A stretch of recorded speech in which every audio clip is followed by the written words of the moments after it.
සුබ දවසක් 9 වෙනි දරුවන්ට. අද ඉඳලා ඔයගොල්ලන්ගේ ඔන්ලයින් වැඩසටහන ඔන්ලයින් පාඩම් ගැනීමේ ක්‍රමවේදය ආරම්භ වෙනවා. අද ඔයගොල්ලන්ට වෙනස්ම විදිහට පාඩම මම කියලා දෙන්නයි ලෑස්ති වෙන්නේ දුවේ පුතේ. අපි ආසාවෙන් විද්‍යාව ඉගෙන ගමු. අද ඉඳලා අපි පාඩම් කොටස් පිළිවෙලට ඔයගොල්ලන්ට ඔන්ලයින් ක්‍රමවේදය ඔස්සේ මේ විදිහට ගන්නවා. අපි අද පටන් ගන්න හදන්නේ 9 වසරේ 10 වෙනි මාතෘකාව. ඔයගලන්ට පේන්න තියෙනවා විද්‍යුත් විච්ඡේදනය. මේ මාතෘකාව ටිකක් ඔයගලන්ට වෙනස් විදිය මාතෘකාවක් වෙයි. මේ මාතෘකාව ගැන කතා කරද්දී අපිට මූලික දෙයක් තේරුම් ගන්න තියෙනවා. ඒ මූලික දේ තමයි පුතේ විදුලිය කියන්නේ ශක්තියක්. විදුලිය කියන්නේ ශක්තියක්. ඒ ශක්තිය අපිට එක එක වැඩවලට යොදා ගන්න පුළුවන්. මේ විද්‍යුත් විච්ඡේදනය කියන්නේ විදුලිය කියන ශක්තිය යොදා ගන්න එක අවස්ථාවක්. අපි මේ ගැන කතා කරන්නයි හදන්නේ පුතේ. ඉස්සෙල්ලාම ඔයගොල්ලෝ තේරුම් ගන්න විදුලිය ගලා යන දේවල් තියෙනවා, ගලා නොයන දේවල් තියෙනවා. එහෙම විදුලිය ගලා යන සහ ගලා නොයන දේවල් වර්ග දෙක අපි පොඩි කාලේ ඉගෙන ගත්තානේ. එහෙනම් අපිට දැන් විද්‍යුත් විච්ඡේදනය කියන්නේ මොකක්ද කියන එක ඉස්සෙල්ලාම තේරුම් ගන්න ඕනේ. මේ වචනේ හරි වෙනස්. මේ වචනේ දුවේ පුතේ ගොඩාක් වෙනස් වචනයක්. මේක ඇතුලේ තියෙන දේ අපි පැහැදිලිව තේරුම් ගමු. ඉස්සෙල්ලාම දුවේ පුතේ අපි අධ්‍යයනය කරමු විද්‍යුත් විච්ඡේදනය කියන්නේ මොකක්ද කියන එක. ඔයගොල්ලන්ට මේ බෝඩ් එකේ වචන දෙකක් ලියවිලා තියෙනවා. විද්‍යුත් විච්ඡේදය, විද්‍යුත් අවිච්ඡේදය. ඔය දෙක දැම්මම හිතන්න එපා. අපි ඉස්සරහට ඒ කාරණා ටික ඔයගොල්ලන්ට කියන්න. ඉස්සෙල්ලාම විද්‍යුත් විච්ඡේදනය කියන්නේ මොකක්ද? මම චූටි දෙයක් ඔයගොල්ලන්ට කියලා දෙන්නම් දෙවියන්ට. ඔයගොල්ලෝ රත්තරන් බඩු කඩල් වල ඉස්සරහා අර වතුර තියෙන වාජනයකට කම්බි කූරු දාගෙන මාමා කෙනෙක් ඒක එළියට අරගෙන අතුල්ලලා මොකද්ද කරනව නේද? අන්න ඒක දැකලා තියෙනවද? ඒ වැඩේ තමයි දුවේ පුතේ එයා කරන්නේ විද්‍යුත් විච්ඡේදනය. එන්නේ වගේ දෙයක් තමයි අපි මේ ඉගෙන ගන්න හදන්නේ. මම සරල සටහනක් ඉස්සෙල්ලා අඳිනවා. අපි ද්‍රාවණයක් ගන්න. දැන් ඔයාලට වෙනස් වචන එන්නේ ද්‍රාවණයක් කියන්නේ දියරයක්. ඒ දියරේ තුලින් විදුලිය යනවා. මේ දියරේට දානවා මොනවා හරි කූරු જાතියක්. මේ කූරු විදුලිය ගමන් කරනවා. එන්නේ කූරු හරහා මේ ද්‍රාවණයට විදුලිය දෙනවා. මොකද්ද? මේ ද්‍රාවණයට විදුලිය ලබා දෙනවා. මේ බැටරියේ ධනාග්‍රය කියලා හිතන්න. මේ බැටරියේ ඍණාග්‍රය. මෙන්න බැටරිය. හරිද? නැත්නම් කෝෂය. මම බැටරිය කියනවා ඔයගොල්ලන්ට තේරෙන භාෂාවෙන්. මේ විදිහට ද්‍රාවණයකට බැටරියක් මගින් විදුලිය ලබා දීලා ඒ ද්‍රාවණය තුල රසායනික ප්‍රතික්‍රියාවක් කරනවා නම් එතනදී මොකද සිද්ධ වෙන්නේ? විද්‍යුත් විච්ඡේදනයක් සිද්ධ වෙනවා. ඔන්න ඔහොමයි විද්‍යුත් විච්ඡේදනයේ මූලික දේ. විද්‍යුත් විච්ඡේදනය කියන්නේ මොකක්ද කියලා ඔයාගෙන් අහන්නේ නැහැ. ඔයාගෙන් 11 වසරේ තමයි ඒක නිර්වචනය අහන්නේ. දැනට අහන්නේ. දැනට මෙන්න මේක තේරුම් ගන්න. පළවෙනි මාතෘකාව තමයි විද්‍යුත් විච්ඡේදනයේ හැදීම. මල්ටිවිට් එකේ වල ඇති. ඒකේ බලන්නත් ඇති කියලා මම විශ්වාස කරනවා. ඒ මාතෘකාවේ පළවෙනි වැඩේ තමයි විද්‍යුත් විච්ඡේදනය හැදීම. විද්‍යුත් විච්ඡේදනය හඳුන්වද්දී විදුලිය ගමන් කරන ද්‍රාවණයකට විදුලිය ලබා දීලා රසායනික ප්‍රතික්‍රියාවක් ඒ විදුලි ධාරාව මගින් කරන එක තමයි විද්‍යුත් විච්ඡේදනය කියන්නේ. මම ආයි පාරක් කියන්නම්. හොඳට අහගන්න. විදුලිය ගමන් කරන ද්‍රාවණයකට විදුලි සැපයුමක් ලබා දීලා ඒ විදුලි සැපයුම මගින් ද්‍රාවණය තුල රසායනික ප්‍රතික්‍රියාවක් සිද්ධ කරන එක තමයි මොකද පුතේ? විද්‍යුත් විච්ඡේදනය කියලා අපි තේරුම් ගන්න. හරි. දැන් ඊට පස්සේ දුවේ පුතේ ඕගොල්ලන්ට මම බෝඩ් එකේ පටන් ගන්නකොට වචන දෙකක් ලියලා තිබ්බා. අන්නේ වචන දෙක තමයි අපි දැන් තේරුම් ගන්න හදන්නේ. ඕගොල්ලෝ හිතන්න දැන් අපි හිතුවොත් එහෙම ඔයාගේ අත තෙත පිටින් තියෙද්දි ඔයා විදුලි උපකරණයක් ඇල්ලුවොත් ඔයාට විදුලි සැර වැදෙන්න පුළුවන්. ඇයි? හිතන්න. ඔයා වතුර ගොඩකට කරන්ට් වයරයක් වැටලා තිබුණොත් ඒ වතුර ගොඩෙන් ඔයාට කරන්ට් එක වදින්න පුළුවන්. ඇයි? හිතන්න. තව දෙයක්. අපි ගත්තොත් එහෙම විදුලි උපකරණ භාවිතා කරනකොට හීටර් එක කියන්නේ ගිල්ලුම් තාපකයට මේක මටත් පුද්ගලිකව අත්දැකීම තියෙනවා පොඩි කාලේ. ගිල්ලුම් තාපකේ කියන්නේ හීටරේ කරන්ට් එකට ගහලා වතුර රත් වෙනකොට අපි කේතලෙන් ඒ වාදනයට වතුර දාද්දි සමහර වෙලාවට විදුලි සැර වැදෙන්න පුළුවන්. ඇයි? ඒ හේතුන් මොනවද? මගේ පුතේ හිතන්න හොඳට. එහෙම වෙන්නේ ඇයි? එහෙම වෙන්නේ පුතේ ජලය හරහා විදුලිය ගලා යන නිසා. ඔයගලන්ට පැහැදිලිද? ඒ කියන්නේ ජලය කියන්නේ විදුලිය සංනයනය කරන කෙනෙක්. විදුලිය ගමන් කරන කෙනෙක්. හැබැයි හැම ජලයේම විදුලිය යන්නේ නැහැ. අපි චූටි ඇටවුමක් අඳින්නයි හදන්නේ. මේ ඇටවුම ඔයාට විභාගෙට මාර වැදගත්. මම ඒ ඇටවුම ටිකක් පැහැදිලිව අඳින්නම්. හරිද? මම මේ හරියට අඳිනවා දුවේ පුතේ. මෙන්න බීකර් එකක් ගන්නවා. ඒකට අපි දානවා ඉලෙක්ට්‍රෝඩ කියලා જાතියක්. මොනවද සර් මේ කියන්නේ? පොඩ්ඩක් ඉන්න මම පැහැදිලි කරන්න. මෙන්න කූරු જાතියක් දානවා. මේ දෙකම මම පොදුවේ හඳුන්වනවා කාබන් කූරු කියලා. මොනවද? කාබන් කූරු. දැනට වෙන මොකුත් කියන්නේ නැහැ. ඔයගලන්ට පැහැදිලි නැති හින්දා. ඊට පස්සේ මේක බැටරියක් ගහනවා. මම පොඩ්ඩක් මේ මාතෘකාව මොකනවා පුතේ? බැටරියක් සම්බන්ධ කරනවා. ඊට පස්සේ ඒකට ඇමීටරයක් සම්බන්ධ කරනවා. හරි. දැන් හරිනේ. දැන් මේ බීකරයට දානවා ද්‍රාවණ. එක එක ද්‍රාවණ දානවා. හරි. ද්‍රාවණ වර්ග. ද්‍රාවණය. ඔය ද්‍රාවණයට අපි එක එක ඒවා දානවා. මම x කියලා එකක් නම් කරනවා. දැන් ඔයා හිතන්න මේකට බල්බ් එකක් ගැහුවත් අවුලක් නැහැ මීටරේට. මේ බීකරයට දාන ද්‍රාවණයේ අණුව මේ ඇමීටරේ කට්ට සෙලවීම සිද්ධ වෙනවා. මගේ පුතේ මම දෙපැත්තෙන් ලියනවා. මේ පැත්තේ ලියනවා බීකරයට දාපු ද්‍රාවණයේ අණුව ඇමීටරේ උත්ක්‍රමණයක් පෙන්වනවා නම් ඒක එක ද්‍රාවණ වර්ගයක්. ඇමීටරේ උත්ක්‍රමණයක් උනේ නැත්තම් ඒක තව ද්‍රාවණයක්. ඉතින් ඇමීටරේ උත්ක්‍රමණය වෙනවා කියන්නේ කට්ට වෙනවා කියන්නේ. හරිද? එහෙනම් ඇමීටරය උත්ක්‍රමණය වේ. ඇමීටරය උත්ක්‍රමණය වේ. උත්ක්‍රමණය වේ. උත්ක්‍රමණය වේ. හරිද? ඊට පස්සේ අනිත් පැත්තේ ඇමීටරය උත්ක්‍රමණය නොවේ. ඇමීටරය උත්ක්‍රමණය නොවේ. උත්ක්‍රමණය නොවේ. හරි පුතේ. දැන් ඔන්න එන්න. හොඳට බලන්න පුතේ. දැන් අපි ගත්තොත් ද්‍රාවණ වර්ග මේ පරීක්ෂණය ඔයගලට පෙන්නන්න ඕනේ. මගේ ගාව වීඩියෝස් තියෙනවා. මේ වෙලාවේ වදදා හිටියොත් එහෙම පාඩම කරන්න වෙන්නේ නැහැ. අපි ගත්තොත් එහෙම ඇමීටරේ උත්ක්‍රමණය වෙන ද්‍රාවණ තියෙනවා. මේ ද්‍රාවණයට මේ දානකොට සමහර ඒවා මේ ඇටෝම හදලා දාපුවහම ඇමීටරේ කට්ට හෙලවෙන ඒවා තියෙනවා.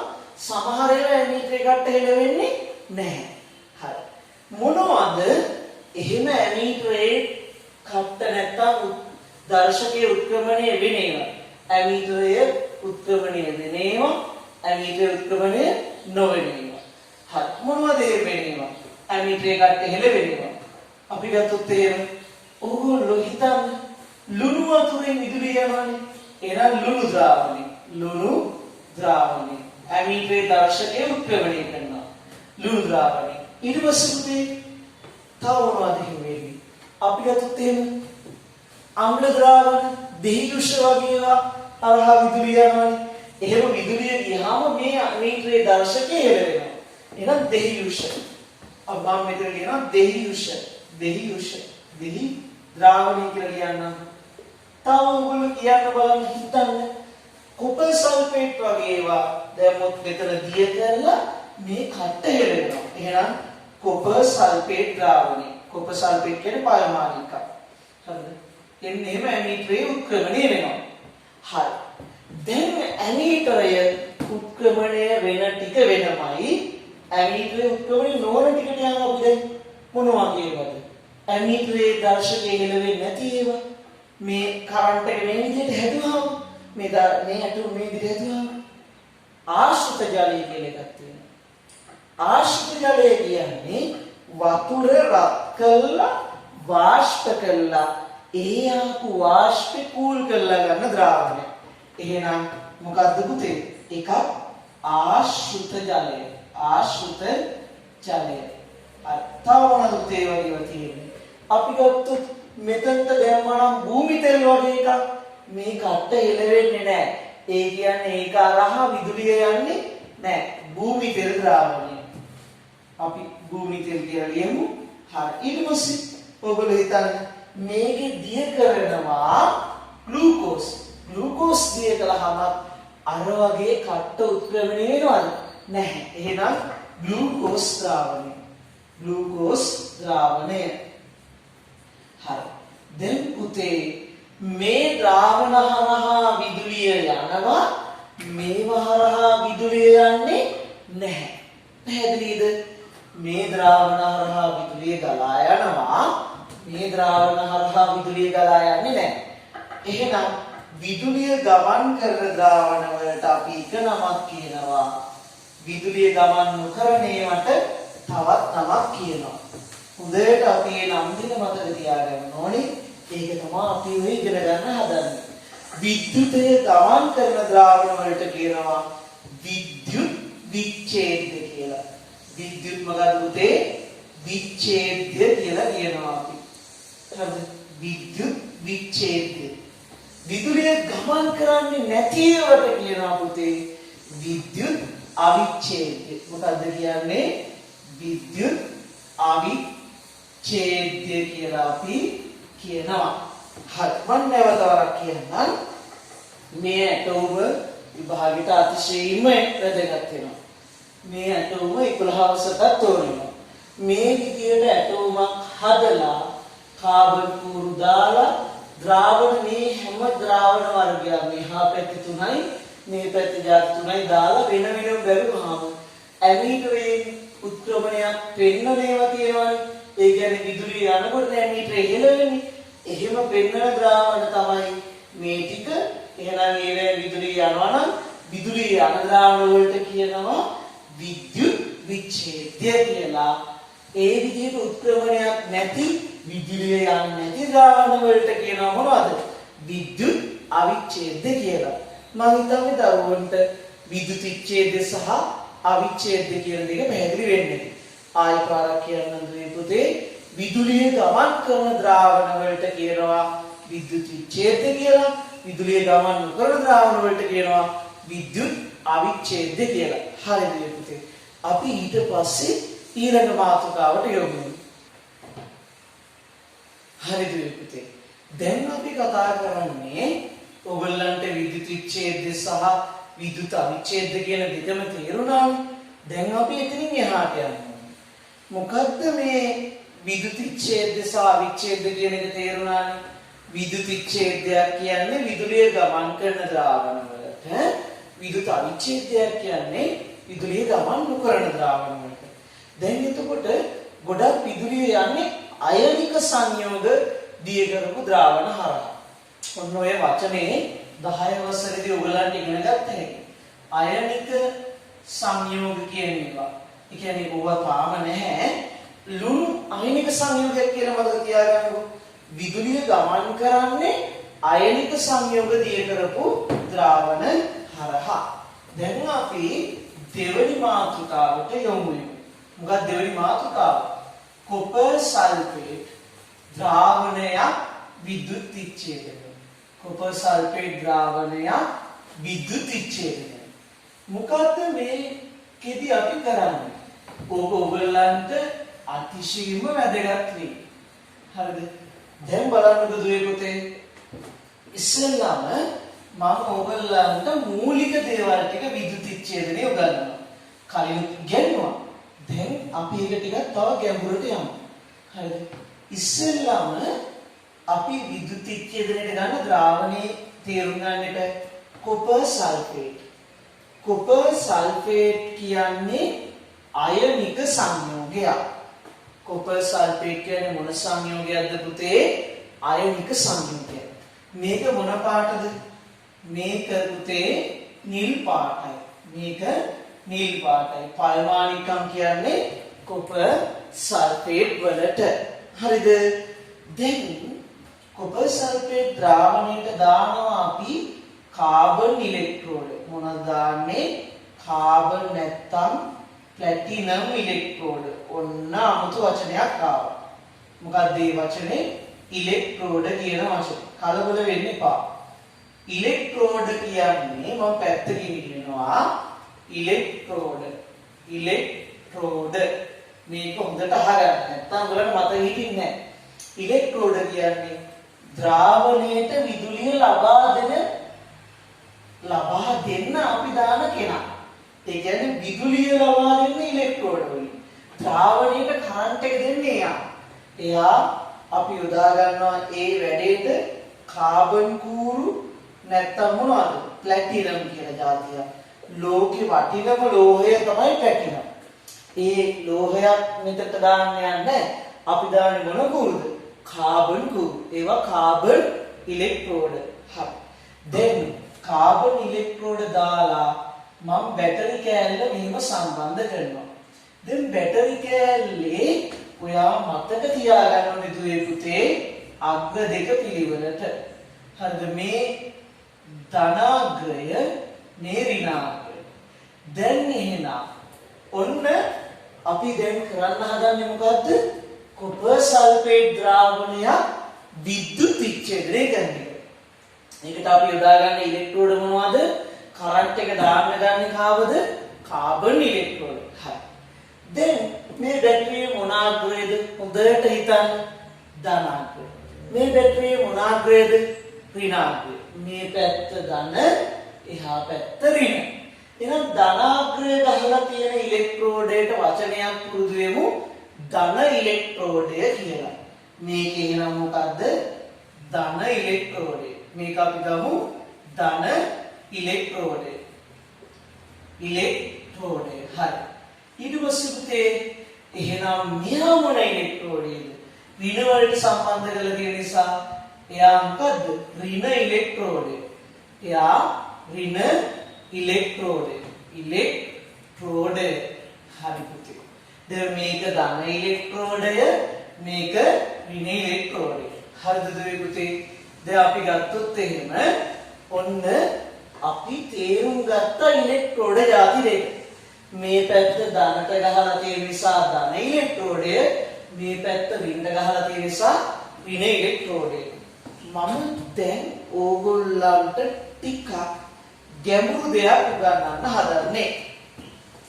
මේ ගැඹුරු දේ නම් එච්චර බරට හිතන්න එපා. මම කියන විදිහට හිතන්නකෝ දුවේ පුතේ. ජලය තියෙනවනේ. ජලයේ සූත්‍රය මොකද්ද? H2O. ජලයේ සූත්‍රය H2O. ඔය ජලය හැදිලා තියෙන්නේ H+ කියන එක්කෙනයි OH- කියන එක්කෙනයි එකතු වෙලා. හරිද? තේරුණාද? ජලය හැදිලා තියෙන්නේ H+ උයි OH- උයි එකතු වෙලා.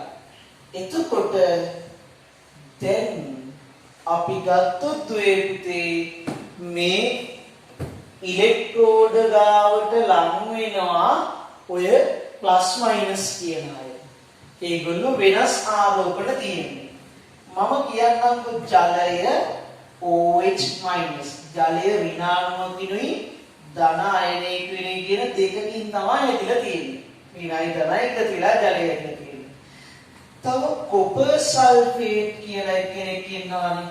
මේ වතුරට දාලා දී කරපු කෙනා. මෙයාගේ කොපර් ධන ගතියක් තියෙනවා. ධන දෙකක්. ඔච්චර බය වෙන්න එපා. මේ ටික විභාගෙට අහන්නේ නැහැ. මේකේ වෙන වැඩේ තමයි මම කියන්න හදන්නේ. මෙන්න මේ ටික තමයි මේ වතුර ඇතුලේ තියෙන්නේ. මේ ද්‍රාවණයේ ඇතුලේ තියෙන්නේ මෙන්න මේ ටික දියවිලා. ඔය විදිහට. මෙන්න මේගොල්ලෝ දියවිලා තියෙනවා. දැන් මේ ඇටෝමට මෙහෙම විදුලිය දුන්නාට පස්සේ පුතේ මාර වැඩක් වෙනවා. ඒ වැඩේ තමයි මොකද දුවේ පුතේ? අපි ඒක හොඳට වෙන පාඩමෙන් අදින්න. මෙතනින් වායු බුබුලු පිට වෙන්න ගන්නවා. ඒ කියන්නේ වායු බුබුලු පිට වෙන්න ගන්නවා. මම පිට වෙන වායුව කියන්නද? ඔක්සිජන් වායුව. හොඳට හිතන්න. ධන ඉලෙක්ට්‍රෝඩයේ අසලින් ඔක්සිජන් පිට වෙනවා. ධන ඉලෙක්ට්‍රෝඩයේ අසලින් ඔක්සිජන් පිට වෙනවා. එතකොට ඍණ ඉලෙක්ට්‍රෝඩේ මොනවද තැන්පත් වෙන්නේ? කොපර් තැන්පත් වෙනවා. දෙයට කල්පනා කරන්න. ඍණ ඉලෙක්ට්‍රෝඩය මත කොපර් තැන්පත් වීමක් සිද්ධ වෙනවා. ඍණ ඉලෙක්ට්‍රෝඩය මත කොපර් තැන්පත් වීමක් සිද්ධ වෙනවා. මේ වැඩේ. ඕක වෙන්නේ මෙහෙමයි. මම ඔයගලට සරලව කියන්නම් දෙන්නේ. හරිද? උදේට තේරුම් ගන්න. මෙතෙන්දි වෙන්නේ මේ OH- කියන එක්කෙනා ඍණයි මේ ධන ඉලෙක්ට්‍රෝඩේ ගාවට ඇවිල්ලා ඔක්සිජන් හදලා පිට වෙනවා. එතකොට මේ කොපර් සල්ෆේට් කියන එක්කෙනා ධනයි එයා මේ ඍණ ඉලෙක්ට්‍රෝඩේ ගාවට ඇවිල්ලා තැන්පත් වෙනවා. ඔන්න වෙන දේ උදට හිතන්න දුවේ පුතේ OH- වලින් ඔක්සිජන් වායුව පිට වෙනවා. ධන ඉලෙක්ට්‍රෝඩය අසලින් ඍණ ඉලෙක්ට්‍රෝඩයේ කොපර් ලෝහය තැන්පත් වෙනවා. පැහැදිලිද? ආයි කියන්නද? ධන ඉලෙක්ට්‍රෝඩයේ අසලින් ඔක්සිජන් වායුව පිට වෙනවා. ඍණ ඉලෙක්ට්‍රෝඩයේ කොපර් ලෝහය තැන්පත් වෙනවා. ඒක රතු දුඹුරු පාටයි. දැන් ඔයා මේක එකපාරට එකපාරට ලියන්න බෑ. මෙන්න මේ ටික දැනගන්න ඕනේ. මේ කාරණාවන් නම් ඔයාට අවශ්‍ය නැහැ. ඔයා ඒවට බරපතල වෙන්න එපා. ඒක මම 11 වසරේ 12 වෙනි පාඩමේදී ලස්සනට කියලා දෙන්නම්.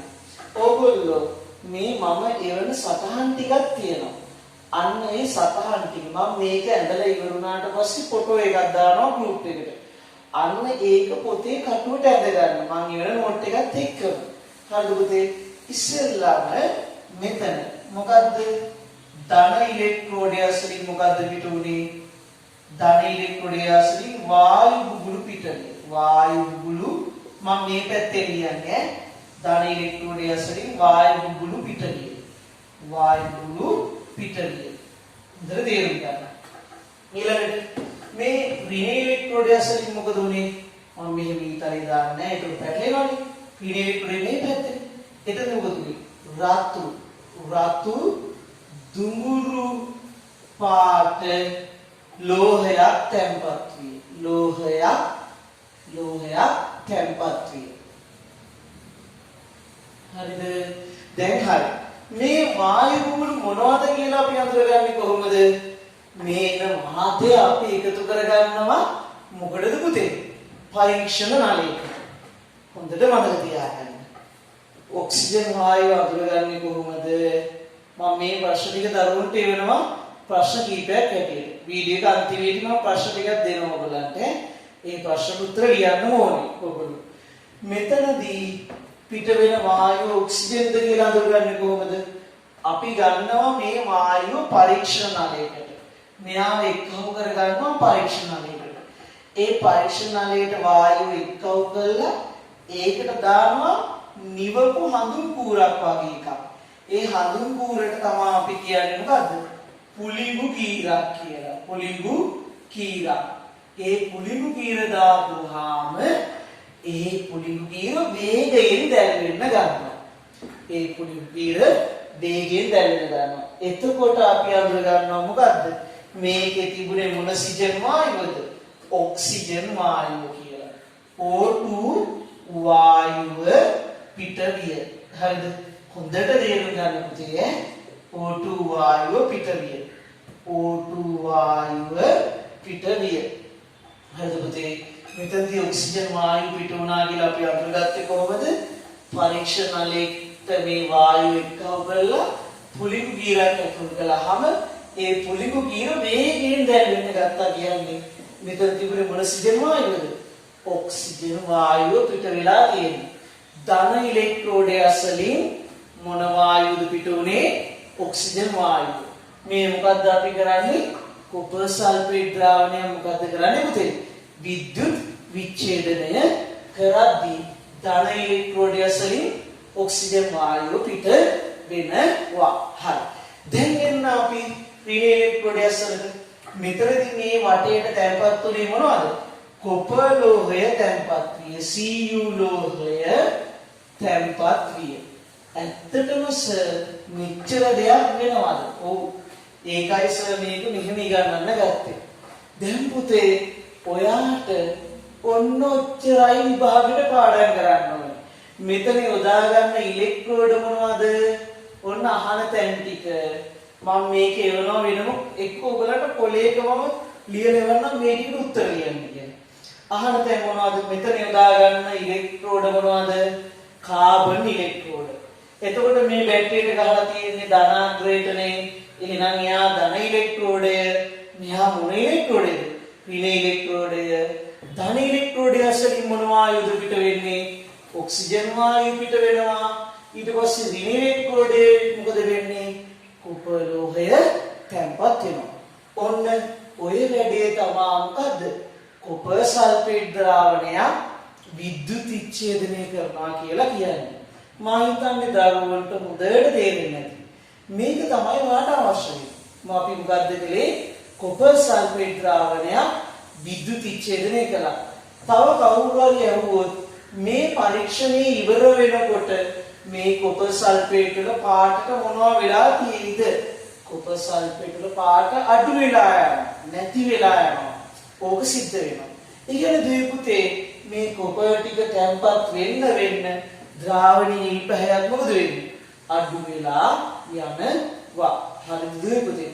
එහෙනම් අපි ඊළඟ කොටසට යමු වෙන්නයි හදන්නේ. ඔයගොල්ලන්ට මේක හොඳ අවබෝධයක් එන්න ඇති කියලා මම විශ්වාස කරනවා. හරිද පුතේ? අපි දැන් කලින් කතා කළේ කොපර් සල්ෆේට් විද්‍යුත් විච්ඡේදනය. දැන් අපි කතා කරන්න හදන්නේ දුවේ පුතේ අල්පාම්ලිත ජලයේ විද්‍යුත් විච්ඡේදනය. මොකද්ද අල්පාම්ලිත ජලය කියන්නේ? ඉස්සෙල්ලා මේ වචනේ තේරුම් ගන්න බෑ ඔයගොල්ලෝ. දුවේ පුතේ අල්පාම්ලිත ජලය කියන්නේ ස්වල්ප වශයෙන් නැත්නම් සුළු වශයෙන් අම්ල දාපු ජලයට. අපි ගත්තොත් එහෙම සාමාන්‍යයෙන් අපි ආශ්‍රිත ජලය කියන වචනයක් මම ඉගෙනනවානේ. ආශ්‍රිත ජලය කියන්නේ කිසිම ලවණයක් අයනයක් දිය වෙලා නැති ජලයට. අපි මූලිකව සාමාන්‍ය ජලය රත් කළාට පස්සේ ඒකෙන් වාෂ්පයක් ලැබෙනවානේ. ඒ වාෂ්පය සිසිල් කරනවා. සිසිල් කළාම තමයි අපිට ආශ්‍රිත ජලය ගන්න පුළුවන්. ඒ ආශ්‍රිත ජලය තුල අයන ලවණ දිය වෙලා නැහැ. ඒ කියන්නේ වායු වර්ග දිය වෙලත් නැහැ.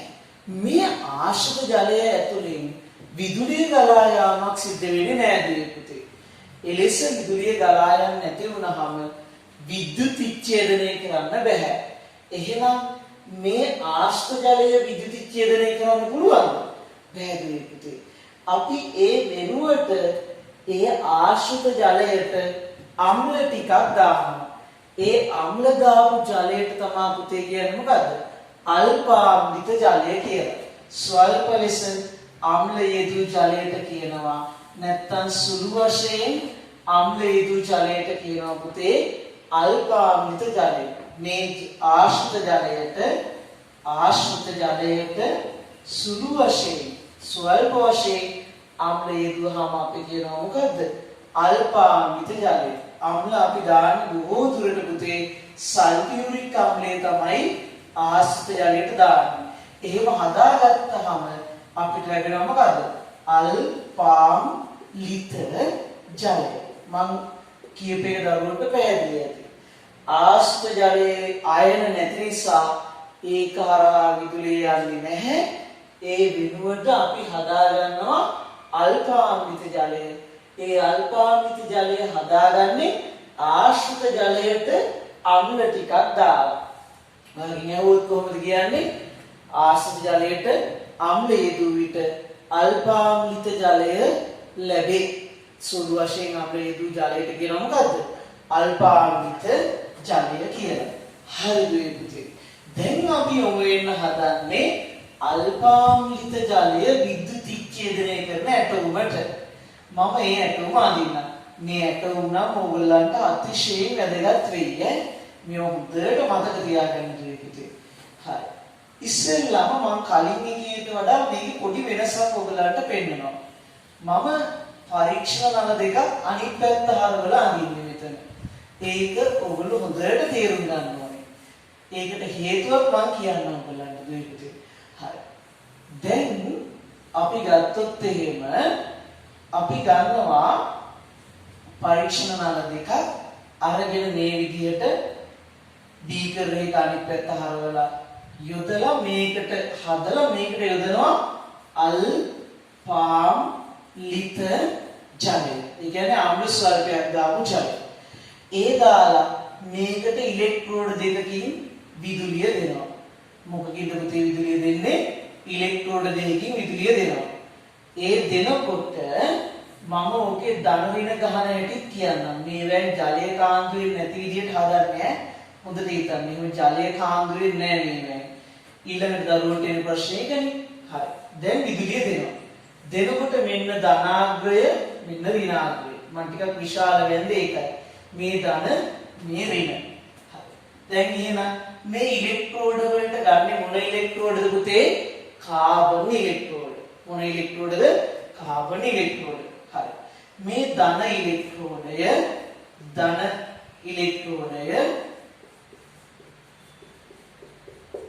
මේක පුතේ ඍණ ඉලෙක්ට්‍රෝඩය. මේක මොකද්ද? ඍණ ඉලෙක්ට්‍රෝඩය. හරි. දැන් අපි ගත්තොත් මොකද්ද මෙතනදි වෙන්නේ? ජලයේ තියනවා කිව්ව මම පටන් ගන්නකොට OH- කියලා කෙනෙක් ඉන්නවා. තව H+ කියලා කෙනෙක් ඉන්නවා. ඕගොල්ලන්ට ඕක අමාරු නම් මතක තියාගන්නකො ජලයේ ඍණායන තියෙනවා ධන ආයන තියෙනවා. හරිද? එතකොට මේ OH- කියන එකනත් H+ කියන එකනත් වෙන වෙනම මෙතනදී මේ ඉලෙක්ට්‍රෝඩ වලට ලං වෙනවා. ඍණාය කැමති පුතේ ධනායටනේ. ධනාය කැමති ඍණායට. එතකොට මේ OH- කියන එකනා මේ ධන ඉලෙක්ට්‍රෝඩ ගාවට ඇවිල්ලා ඔක්සිජන් වායුව හැටියට පිට වෙනවා. ඊළඟට මේ H+ කියන එකනා H2 වායුව හැටියට පිට වෙනවා. මෙතනදි වැඩියෙන් පිට වෙන්නේ H2 වායුව. මේකේ වතුරක් පුරවලා තියෙනවා ගන්නට. ඒක මම කිව්වේ නෑ කලින්.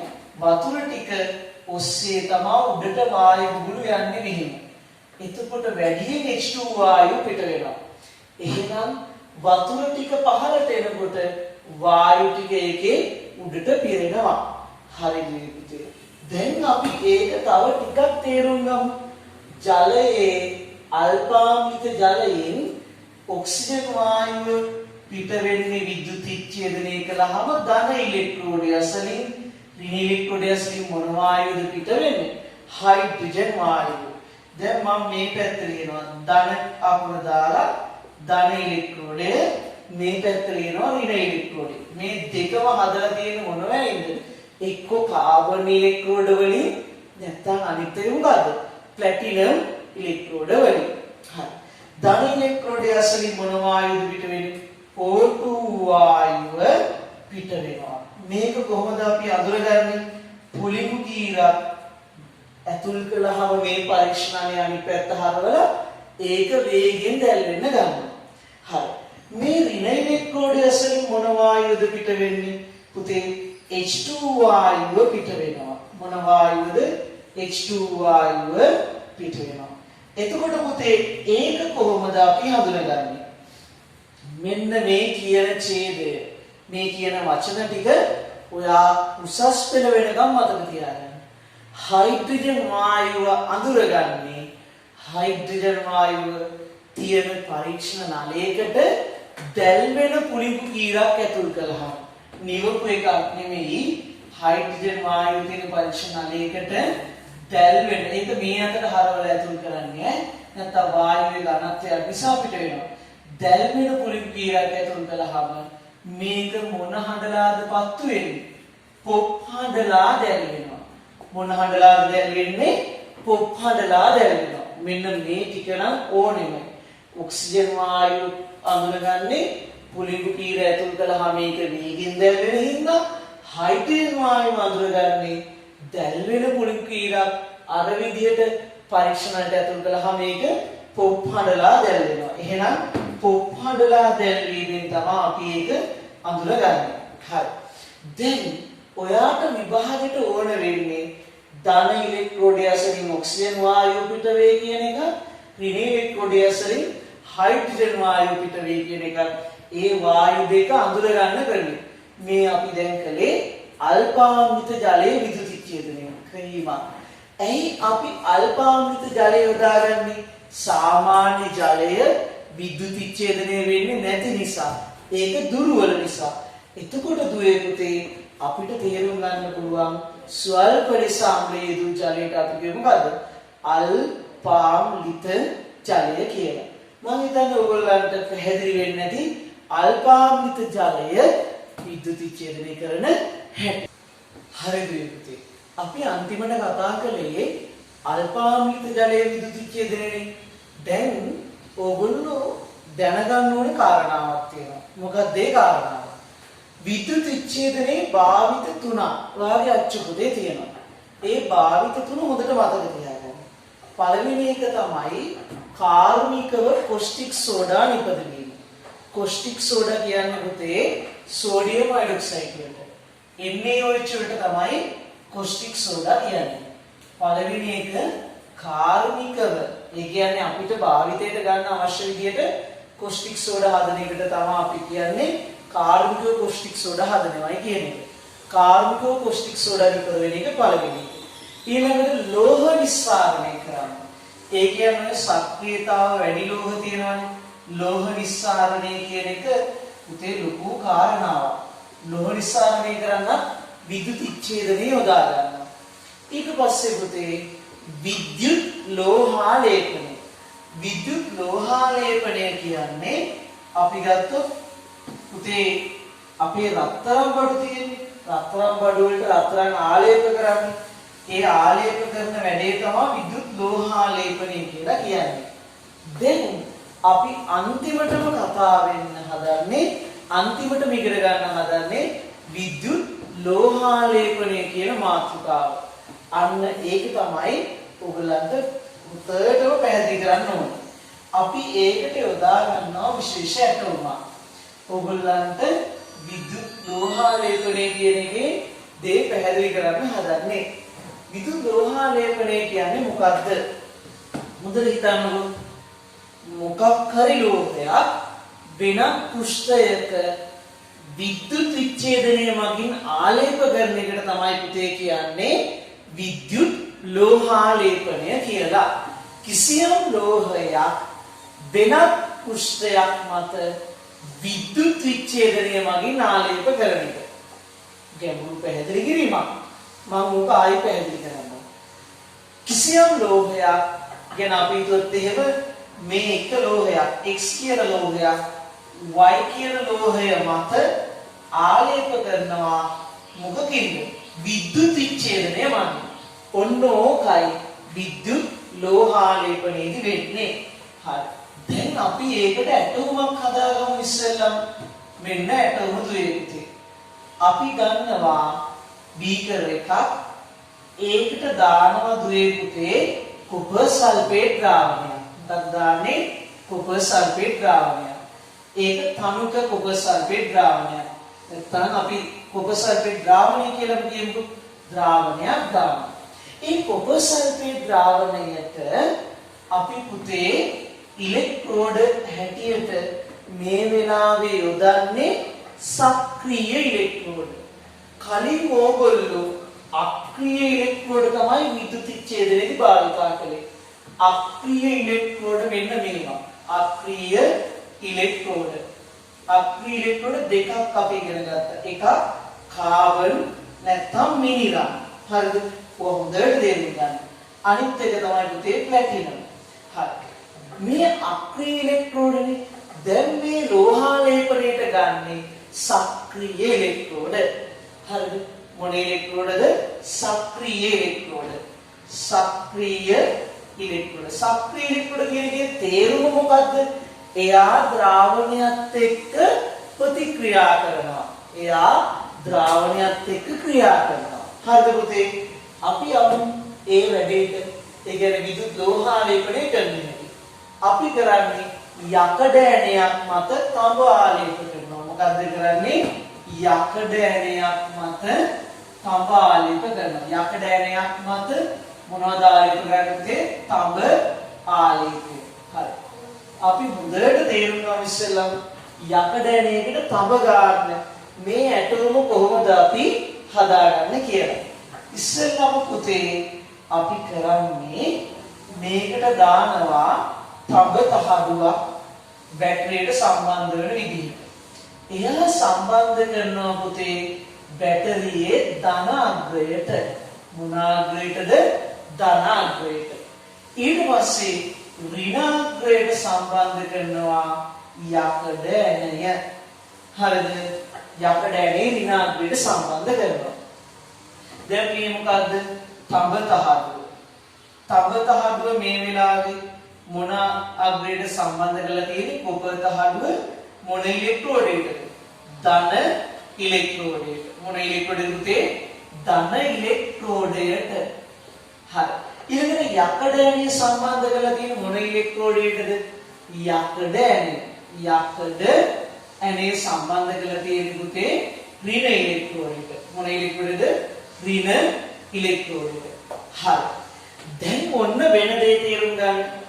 ධන ඉලෙක්ට්‍රෝඩය හැටියට තියෙන්නේ තඹ තහඩුව.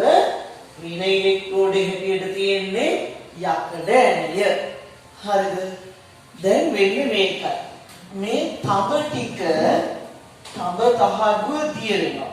දිය වෙලා copper 2+ හැදෙනවා. ඔය හැදෙන එක ඔයා හිතන්න එපා. මෙතන තඹ තහඩුව දිය වෙනවා කියලා හිතන්නකො. ඔන්න ධන ඉලෙක්ට්‍රෝඩේ දිය වෙනවා. Cu තහඩුව දිය වෙනවා. එතකොට මෙතන මේ දිය වෙලා ද්‍රාවණයෙන් අර යකඩ ඇණේ මත මොකද වෙන්නේ? යකඩ ඇණය මත යකඩ ඇණය මත තඹ නැත්තම් රතු දුමුරු පාටි ද්‍රව්‍යයක් තැන්පත් වෙනවා. රතු දුමුරු පාට ද්‍රව්‍යයක් තැන්පත් වෙනවා. එතකොට අපිට තේරුම් ගන්න හැකි මේ වැඩේ ඕගොල්ලන්ට පැහැදිලිව. මේක දිය වෙනවා. මේන ඉලෙක්ට්‍රෝන ටික එහා පැත්තෙන් ගිහිල්ලා මේ ඇණේ මත හිටියාම මේ ඇණේට තඹ ඇවිල්ලා ගෑවිලා තැන්පත් වෙනවා. මේ තමයි ඔයා ඉගෙන ගන්න සංකීර්ණම දේ දෙවෙනි වාරේ. මේ ඇටෝම ආයි පාරක් වම් පැහැදිලි කරන්න. ඉස්සෙල්ලාම මෙතනදී බැටරිය සම්බන්ධ කරන්නේ මේ පැත්ත ධන, එහා පැත්ත පුතේ ඍණ. හරිද? පළවෙනි එක.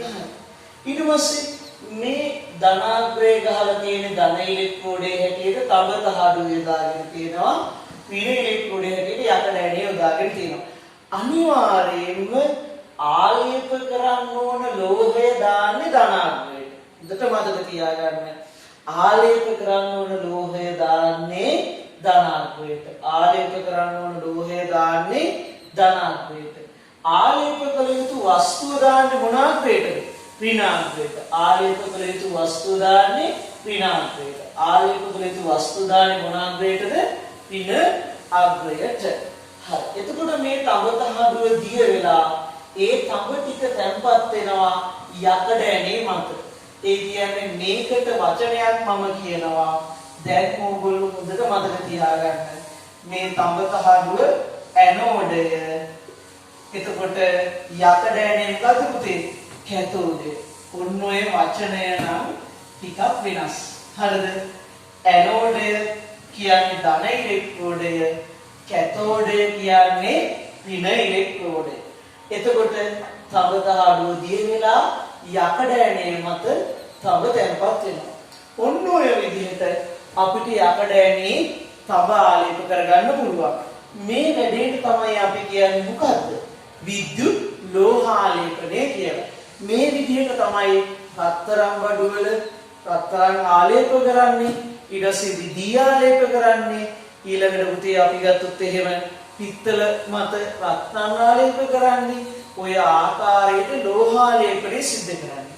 ලෝහාලේපනයේදී ඊටාම සුමටව ඒක මේ ස්තරයේ ඒකාකාරීව, ඒ කියන්නේ එකම ඝනකමින් යුතුව යකඩෑනේ ආලේප වෙනවා තමයි.